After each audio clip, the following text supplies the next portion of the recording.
Hi Taylor, this is Sam. I'm not sure if you remember me from this past summer, but Hannah and I stayed with your family when we were coming through Louisiana, and you were very hospitable to us. Thank you so much. We had a great time. I'm making this video because I mentioned while I was passing through Louisiana that I had been working on a project that had to do with smartphones and ophthalmology, and Ben and Paula told me that you actually invented the device that allows people to connect the iPhone 4 to the Panoptic to create or to take good pictures on their phone with the Panoptic. They said you would definitely be interested in any project that had to do with smartphones and ophthalmology, so I just wanted to tell you about what I've been working on. Here we go. So basically, when I was at the end of fourth year in medical school, I had an idea for creating kind of a technique to record and watch 3D videos using smartphones, specifically of ophthalmologic surgery. I know there's already technology out there that does this, but the good 3D microscopes cost upwards of around $50,000 right now, and I just wanted to see if there was a better way to kind of do the same thing to make good 3D recordings, but in a way that would be much more accessible to, I guess, to the average student or even to the average doctor. So there were kind of two branches to this project. I needed a way to record the surgeries, and then I needed a way, if I could create 3D videos, to actually watch them in 3D. So recording turned out to be pretty simple. I just needed a way that would record what the right eye was viewing and something that could also simultaneously record what the left eye was doing.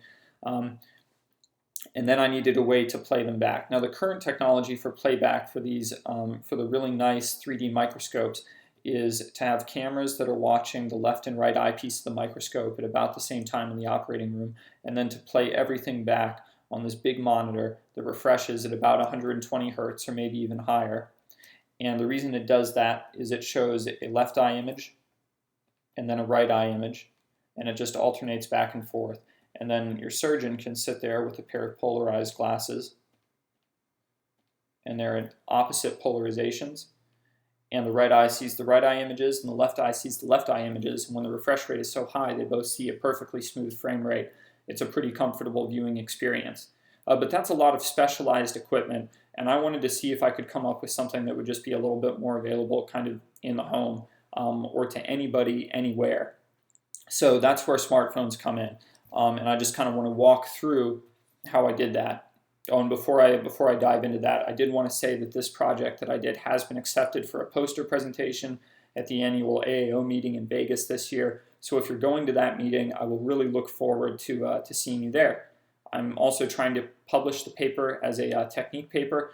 Haven't found anybody to take that bait yet, but I'm going to keep submitting the paper at different journals, keep revising it, and see what I can do. All right, so let's get into the how. First of all, I wanted to record the surgeries using smartphones. There are a lot of other adapters out there that will record from, surgical eyepieces, or even record from both eyepieces of the microscope at once, but they tended to be pretty expensive. Definitely too expensive for my fourth year medical student budget. Even some of the upper end iPhone adapters were too expensive for me, but I did find a nice little $80 adapter called the Magnify that's kind of an all-purpose adapter for microphones, telescopes, etc. It was a little plastic thing. It actually worked great. So I bought a couple of these and found a friend who was willing to lend me their iPhone, and I started recording. Of course, to record properly, the phones need to be at the same orientation, and I found the best way to do that was just to use the native level application that is found within the iPhone's compass application. Once that's activated, you can turn the phone until you get it perfectly level, and when you've got two phones and you level them out, you know you've got them in the same orientation. So it's possible to record to create these surgical videos using landscape orientation or portrait. I certainly found that I preferred landscape orientation for editing videos later. It just made everything much easier compared to recording in portrait, but either one is a definite possibility. Now, once I had recorded videos of surgery, I had to edit them. Usually what would happen is the videos would have the normal horizontal disparity, but they would also have some vertical disparity. So I would bring them into a program where I could level the two videos out and bring them to the point where they were at just about the same height, but the horizontal disparity was preserved. And the horizontal disparity creates a great 3D effect. Leaving the vertical disparity in resulted in a lot of ghosting, and it was very uncomfortable to watch the videos. Of course, I also had to sync the videos with respect to time because it's pretty much impossible to push the recording buttons on the iPhones at exactly the same time. But I could use basically certain events within a surgical video, like a bubble popping on a tear film, to determine when something was happening. I would look for that point in both videos, and I could sync them up by deleting extra frames such that the video started and stopped at exactly the same time, and they were exactly the same length.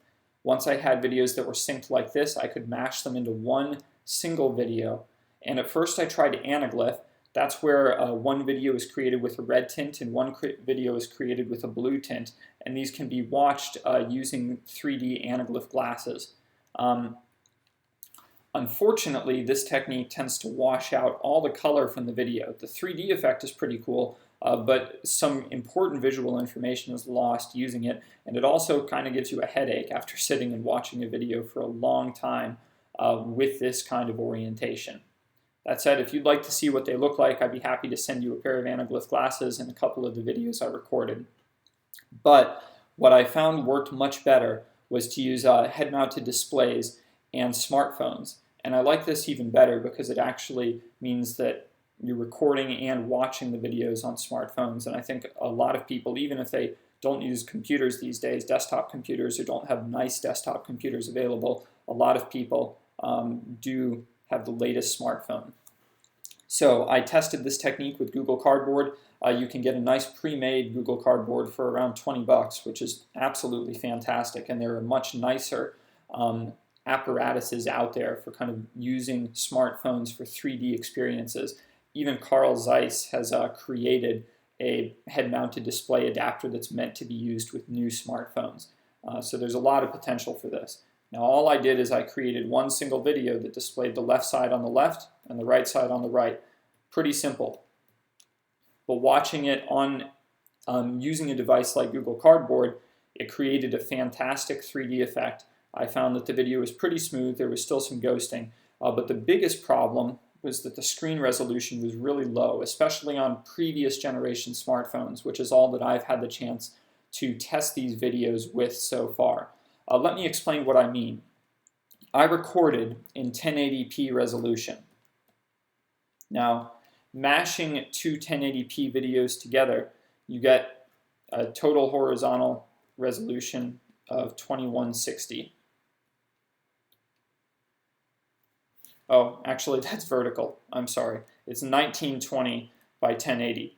So with 1080 vertical by 2, the height is 2160 and 1920, and 3840 is the horizontal resolution. Now, that's kind of just a fancy way of saying 4K is what the end resulting resolution is when I mix videos that were recorded in 1080p. Of course, there aren't any smartphones with 4K screens right now, and in fact, the ones I did test with had 720p screens, which meant that my beautiful 1080p videos got shrunk down to 640 by 360. Basically, I went from Blu-ray resolution to a really crummy YouTube video resolution. Now, I still watched with great color, and the 3D effect was fantastic, but this poor screen resolution really hurt the quality of the video.